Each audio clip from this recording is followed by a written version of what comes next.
Ravi sir, आपने कुछ महत्वपूर्ण स्थापनाएं की हैं। शांत का अनुभव कराने वाले व्यक्ति को संत कहते हैं, और बेगमपुरा और रामराज की परिकल्पना दोनों किस तरह से एक वैकल्पिक समाज की निर्मित की दिशा में अग्रसर थे, और नए रूप में ईश्वर की परिकल्पना संत समाज करते हैं। बेगमपुरा की अवधारणा एक नए समाज, एक नए विकल्प के रूप में हमारे सामने संत साहित्य ने दिया है। आप सभी जानते हैं, संत मिलन को जाइए तज ममता अहंकार, दोनों को छोड़कर ही हम संत के पास जा सकते हैं। संत की वाणी मनुष्य के भीतर अमृत घोलती है। इसी परंपरा को आगे बढ़ाते हुए मैं अगले वक्ता के रूप में आदरणीय प्रोफेसर राजेश कुमार मल्ल जी को इस मंच पर आमंत्रित करूंगा। वे एक नई सोच के साथ इस अपने उद्बोधन के माध्यम से हम सभी को ज्ञान संपन्न करें। आदरणीय राजेश मल्ल।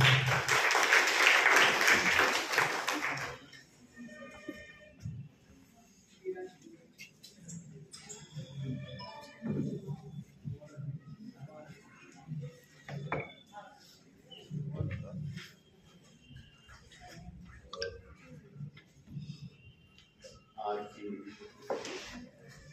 इस गोष्ठी के अध्यक्ष आदरणीय मंजूर प्रोफेसर दीपक प्रकाश त्यागी सर, मंच से देर के लिए अनुपस्थित आदरणीय परम आदरणीय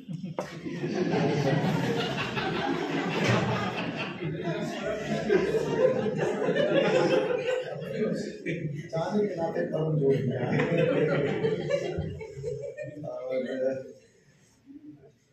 और देश विश्व रूसी और ढेर सारे देवित बांधव,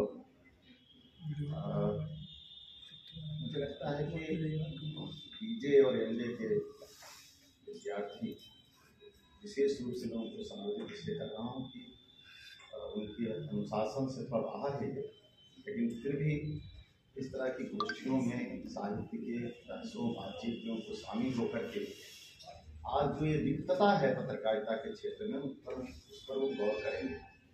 और हमारे प्रिय विद्यार्थी और मित्रों, जो दरअसल रैदास के सामाजिक और सांस्कृतिक चेतना पर बात करने से पहले यह जरूरी है कि लंबे समय तक हिंदी साहित्य के अकादमिक जगत में रैदास की अवस्थितियाँ अलग सी हैं। मैं सामान्यतः बहुत ज़्यादा ध्यान नहीं देता, लेकिन इस बीच जब ये बातचीत तय हुई तो मैं अपने आदरणीय मार्गदर्शक अनिल राय जी से प्रेरणा लेकर के कुछ किताब इधर उधर छांटना बीनना शुरू किया, तो मुझे थोड़ी घोर निराशा हुई।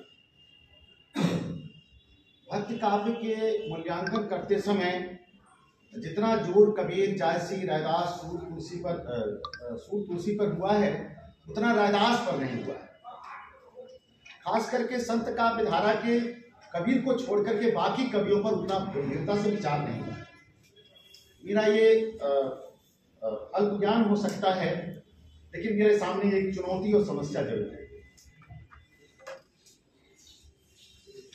आप देखें तो हमारे पास जो उत्तर भारत की संत परंपरा है, और उसके बाद जो दूसरा महत्वपूर्ण कार्य रैदास पर सुखदेव सिंह जी ने किया है, जो पुस्तक के रूप में और रैदास वाणी के रूप में प्रकाशित है, उस पर विचार, उसको देखते हुए, खंगालते हुए, और हम ही लोगों के आदरणीय मित्र सदानंद शाही जी ने रैदास पर कुछ काम इधर किया है। तो पहली समस्या मेरे सामने यही है कि जो हमारा अकादमिक जगत है, आज भी उस रूप में रैदास समाधित नहीं है जिस रूप में एक हद तक कबीर और उसके बाद तुलसीदास समाधित हैं या भक्तिकाल समाधित है। यह हो सकता है कि मेरा सरफेस रीडिंग का निष्कर्ष हो, लेकिन मुझे चुनौती का सामना करना पड़ा और मैं इसलिए मुझे और जगहों की तरफ देखने के लिए बहुत इधर उधर देखा था। गैर अकादमिक दुनिया में मुझे लगता है कि एक जो महत्वपूर्ण काम है वो चंद्रिका प्रसाद जिज्ञास की रचनावली में तीसरे खंड में मुझे रैदास पर एक विस्तार से लिखी गई किताब मिली।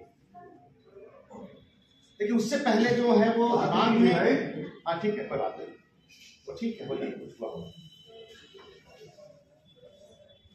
ठीक उससे पहले मैं आपको ध्यान दिलाना चाहता हूँ कि हिंदी के 20वीं शताब्दी के सर्वाधिक महत्वपूर्ण कवि गजानन माधव मुक्तिबोध ने ये सवाल रखा था कि शुद्धों ने पहली बार अपने संत पैदा किए।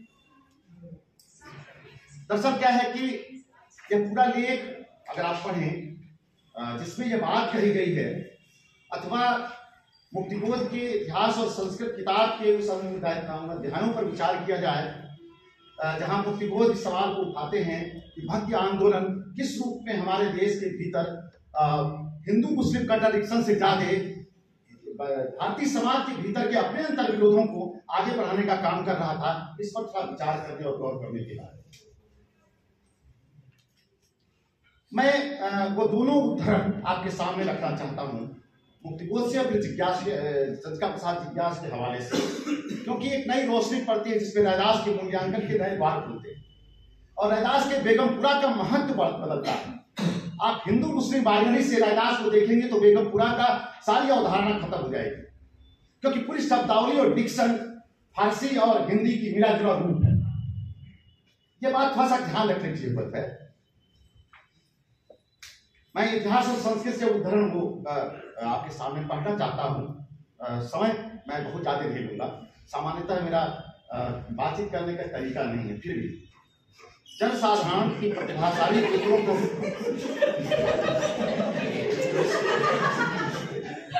जनसाधारण, हाँ मैं किताब उताब लेकर के कहीं पढ़ता हूँ, इसलिए मैं इसको कर दिया। जनसाधारण प्रतिभाशाली पुत्रों को उत्पन्न कर रहे थे। उन प्रतिभाशाली पुत्रों में कबीर और नामदेव, रैदास और पलटू, नानक और दादू, तुकाराम और नरसिंह मेहता, चंडीदास और ज्ञानसत्य ज्ञानेश्वर जैसे महान संत नाम गिनाए जा सकते हैं।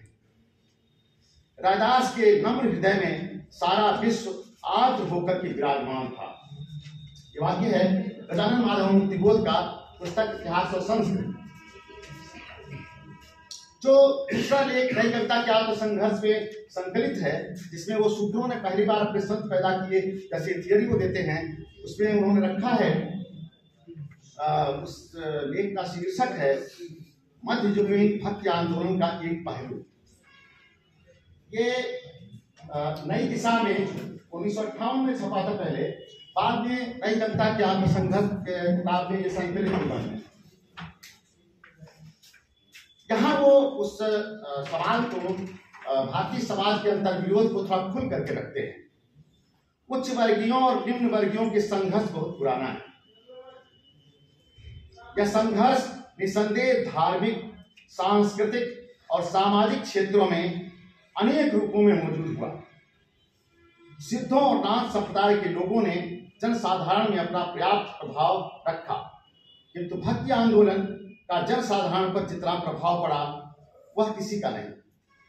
पहली बार शूद्रों ने अपने संत पैदा किए। ईश्वर के नाम पर जातिवाद के विरुद्ध उन्होंने आवाज बुलंद की। ये इस क्रम में वो भारतीय संत परंपरा मुख्य रूप से कबीर और रैदास को केंद्रित करते हैं। लेख को पढ़ेंगे तो मराठी बैकग्राउंड होने के नाते संत तुकाराम, रामदास, शिवाजी और पेशवाओं के बीच के अंतर विरोध, तमाम सारे सवालों को रखते हैं मुक्तिबोध। लेकिन जो केंद्रीय विषय है, मेरा कहना था, वो केंद्रीय विषय है कि भारत के भीतर जो मुख्य अंतर विरोध था, उस अंतर विरोध को कैसे संत कवि छू रहे थे। मुख्य अंतर विरोध धर्म और श्रम का था। श्रमजीवी समाज जिसे हम श्रवण परंपरा भी कहते हैं, और दूसरा वह जिसे प्रेमचंद कुछ और कहते हैं और लोग कुछ और कहते हैं, उस तरह की एक परंपरा, वो भेद आपको रैदास और तुलसीदास में दिख जाए, जिसे हम बहुत क्रांतिकारी तरीके से तुलसीदास को उद्धृत करते हुए बार बार कहते हैं कि मान के खैबो मस्जिद में सुधरो, काहू के बेटी से बेटा न ब्याहत, काहू के जात बिगाड़त न सोई।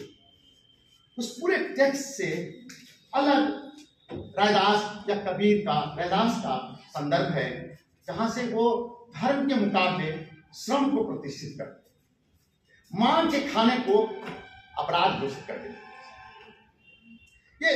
ये जैसे ही हम मध्यकाल के इन दौरों में जाएंगे, शासन व्यवस्थाओं के अंतर विरोध को और जनता के अंतर विरोध में बदल देंगे, तो दिक्कतें और निष्कर्ष अलग अलग आएंगे।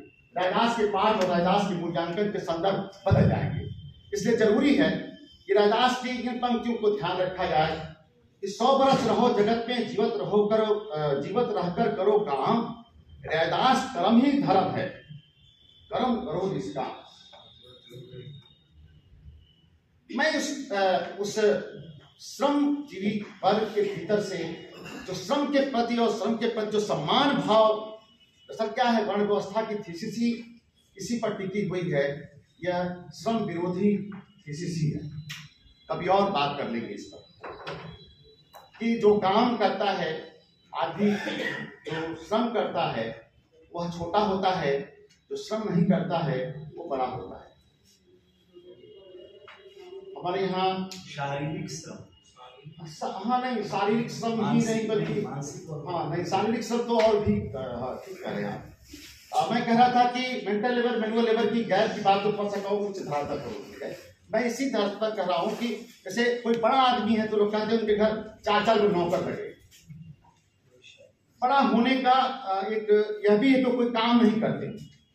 ये जो हमारी संस्कृत का जो सांस्कृतिक चेतना हमारी है, उस चेतना में संत कवियों ने एक नई चेतना डाली, श्रम की चेतना। मैं 2-3 और उदाहरण देकर के अपनी बात समाप्त करूंगा।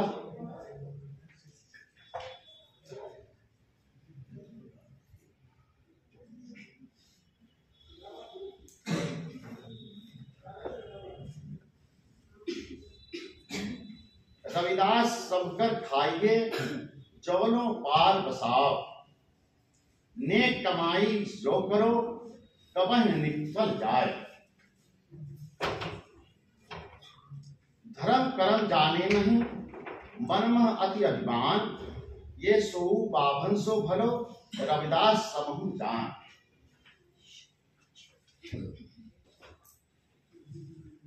एक छोटी सी टिप्पणी के बाद मैं अपनी बात समाप्त करूंगा।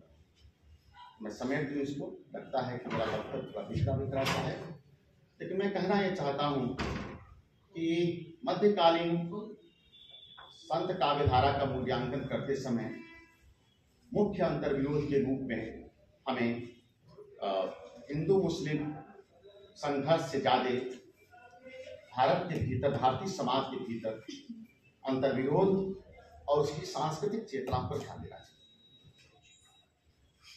संतों की वाणी खास करके बुद्ध के हवाले से भी और चंद्रिका प्रसाद जिज्ञास के हवाले से मैं यह कहना चाहता हूं कि वे श्रम संस्कृति और श्रमजीवी समाज के गौरव के और स्वाभिमान के तौर पर उसे रेखांकित किया जाता है।